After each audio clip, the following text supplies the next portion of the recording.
Hello എല്ലാവർക്കും നമസ്കാരം. എല്ലാവരും സുഖമായിരിക്കുന്നു. വീഡിയോ ആദ്യമായിട്ടാണ് കാണുന്നതെങ്കിൽ ചാനൽ ഒന്ന് സബ്സ്ക്രൈബ് ചെയ്യാൻ മറക്കരുത്. വീഡിയോ കാണുന്നതിൻ്റെ കൂടെ തന്നെ ലൈക്കും കമൻറ്റും പ്രതീക്ഷിക്കുന്നു.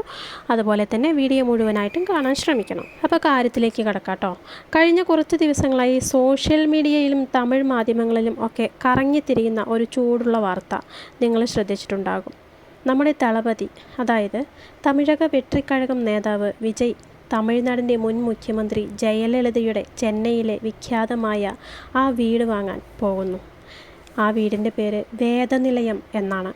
കേട്ടപ്പോൾ തന്നെ എല്ലാവരും ഒന്ന് ഞെട്ടിയല്ലേ? കാരണം തമിഴ്നാട് രാഷ്ട്രീയത്തിൽ വൈകാരികമായ ഒട്ടേറെ പ്രാധാന്യമുള്ള ഒരു സ്ഥലമാണ് പോയ്സ് ഗാർഡനിലെ ഈ വീട്.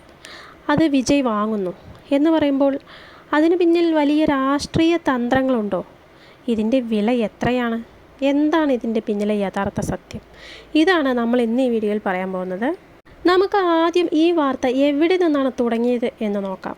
ചെന്നൈയിലെ നീലാങ്കരയിലാണ് വിജയ് ഇപ്പോൾ താമസിക്കുന്നത്.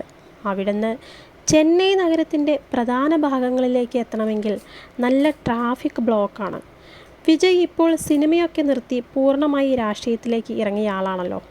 അതുകൊണ്ട് തന്നെ ദിവസവും ഒരുപാട് നേതാക്കളെ കാണണം, മീറ്റിങ്ങുകൾ നടത്തണം, സെക്രട്ടേറിയറ്റിലേക്കൊക്കെ പോകണം. അപ്പോൾ ഈ നീലാങ്കരയിൽ നിന്നുള്ള യാത്ര കടുത്ത ഗതാഗത കുരുക്കുണ്ടാക്കുന്നു എന്നത് യാഥാർത്ഥ്യം തന്നെ. അങ്ങനെയാണ് ചെന്നൈ നഗരത്തിൻ്റെ ഹൃദയഭാഗത്ത് തന്നെ ഒരു സ്ഥലം വിജയ് നോക്കാൻ തുടങ്ങിയത്. അങ്ങനെ അവർ പോയ്സ് ഗാർഡനിലുമെത്തി.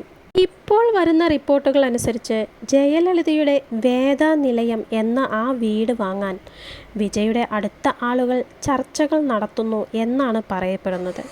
ചുമ്മാ ചർച്ചയല്ല, ഇതിന് പറയുന്ന വില കേട്ടാൽ നിങ്ങൾ ശരിക്കും ഞെട്ടും. ഏകദേശം 350 കോടി രൂപയാണ് ഈ വീടിനും സ്ഥലത്തിനും ആയി വില നിശ്ചയിച്ചിരിക്കുന്നത് എന്നാണ് മാധ്യമങ്ങൾ പറയുന്നത്. ഒരു വീടിന് 350 കോടിയോ എന്ന് നമ്മൾ അത്ഭുതപ്പെടും. പക്ഷേ പോയ്സ് ഗാർഡനിലെ സ്ഥലവിലയും ആ വീടിൻ്റെ പാരമ്പര്യവും വെച്ച് നോക്കുമ്പോൾ ഈ തുക വളരെ ചെറുതാണ്. ഇനി എന്തുകൊണ്ടാണ് ഈ വീട് ഇത്ര സ്പെഷ്യൽ എന്ന് നോക്കാം. നമ്മൾ വെറുമൊരു വീട് എന്ന് പറയുമെങ്കിലും തമിഴ്നാട് രാഷ്ട്രീയത്തിൻ്റെ പവർ സെൻ്റർ ആയിരുന്നു വർഷങ്ങളോളം ഈ വേദനിലയം. ജയലളിത ജീവിച്ചിരുന്നപ്പോൾ ADMK പാർട്ടിയുടെ എല്ലാ പ്രധാന തീരുമാനങ്ങളും എടുത്തിരുന്നത് ഇവിടെ വെച്ചായിരുന്നു. അവരുടെ മരണശേഷം ഈ വീടിനെ ചൊല്ലി വലിയ നിയമയുദ്ധങ്ങൾ തന്നെ നടന്നിട്ടുണ്ട്. അന്നത്തെ ADMK സർക്കാർ ഈ വീട് ഏറ്റെടുത്ത് ഒരു മെമ്മോറിയൽ ആക്കാൻ നോക്കിയിരുന്നു. എന്നാൽ ജയലളിതയുടെ നിയമപരമായ അവകാശികളായ അവരുടെ അനന്തരവൾ ദീപയും അനന്തരവൻ ദീപക്കും ഇതിനെതിരെ കോടതിയിൽ പോയി. ഒടുവിൽ കോടതി വിധി അവർക്ക് അനുകൂലമായി വന്നു. ഇപ്പോൾ ഈ വീടിൻ്റെ പൂർണ്ണമായ അവകാശം ദീപയ്ക്കാണ്, അതായത് ജയലളിതയുടെ സഹോദരൻ്റെ മകൾ. റിപ്പോർട്ടുകൾ പറയുന്നത് വിജയുടെ പ്രതിനിധികൾ ഈ ദീപയുമായാണ് ഇപ്പോൾ വിലപേശലുകൾ നടത്തുന്നത് എന്നാണ്. ജയലളിതയുടെ ഓർമ്മകൾ നിലനിൽക്കുന്ന ആ വീട്ടിലേക്ക് താമസം മാറുന്നത് വിജയുടെ രാഷ്ട്രീയ ഇമേജിന് വലിയൊരു ബൂസ്റ്റ് നൽകും എന്ന് കരുതുന്നവരും ഉണ്ട്.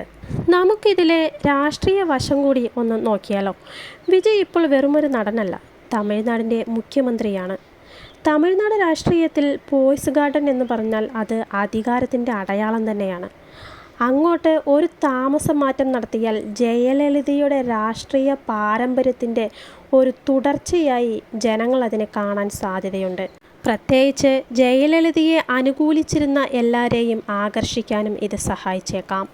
കൂടാതെ ചെന്നൈയുടെ കേന്ദ്രഭാഗത്ത് ഒരു പാർട്ടി ഓഫീസ് പോലെ പ്രവർത്തിക്കാനും വലിയ നേതാക്കളെ കാണാനും ഈ വീട് വളരെ സൗകര്യപ്രദമായിരിക്കും. ഇത്രയൊക്കെ കാര്യങ്ങൾ നടന്നെങ്കിലും ഇനി ഇതിലെ ഏറ്റവും പ്രധാനപ്പെട്ട കാര്യത്തിലേക്കൊന്ന് വരാം. ഇത് ഔദ്യോഗികമായി സ്ഥിരീകരിച്ചിട്ടുണ്ടോ? അതായത് വിജയ് ജയലളിത അമ്മയുടെ വേദനിലയം വാങ്ങുന്നത് ഔദ്യോഗികമായി സ്ഥിരീകരിച്ചിട്ടുണ്ടോ? ഉത്തരം ഇല്ല എന്നാണ്.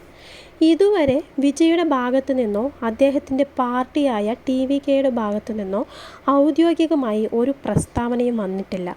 അതുപോലെ തന്നെ വീടിൻ്റെ നിലവിലെ ഉടമയായ ദീപയും ഈ വാർത്ത സ്ഥിരീകരിച്ചിട്ടില്ല. തമിഴ് മാധ്യമങ്ങളിൽ വന്ന ചില സൂചനകളുടെ അടിസ്ഥാനത്തിൽ സോഷ്യൽ മീഡിയ ഇത് വലിയ രീതിയിൽ ചർച്ചയാക്കി മാറ്റിയതാണ്. പലപ്പോഴും ഇത്തരം വലിയ പ്രൊജക്റ്റുകളുടെയോ വസ്തു ഇടപാടുകളുടെയോ ചർച്ചകൾ നടക്കുമ്പോൾ വാർത്തകൾ ലീക്കാവാറുണ്ട്. എന്നാൽ ആധാരമെഴുത്തോ അഡ്വാൻസ് നൽകലോ കഴിയുന്നതുവരെ നമുക്കിത് 100% ഉറപ്പിച്ച് പറയാൻ കഴിയില്ല. അപ്പോൾ ഗൈസ്, നിലവിലെ അവസ്ഥയിൽ വിജയ് പോയ്സ് ഗാർഡനിലേക്ക് മാറുന്നു എന്ന വാർത്തകൾ സജീവമാണെങ്കിലും ഇതൊരു മാധ്യമ റിപ്പോർട്ട് മാത്രമാണ്. വരും ദിവസങ്ങളിൽ ഇതിൽ കൂടുതൽ വ്യക്തത വരുമെന്ന് നമുക്ക് പ്രതീക്ഷിക്കാം.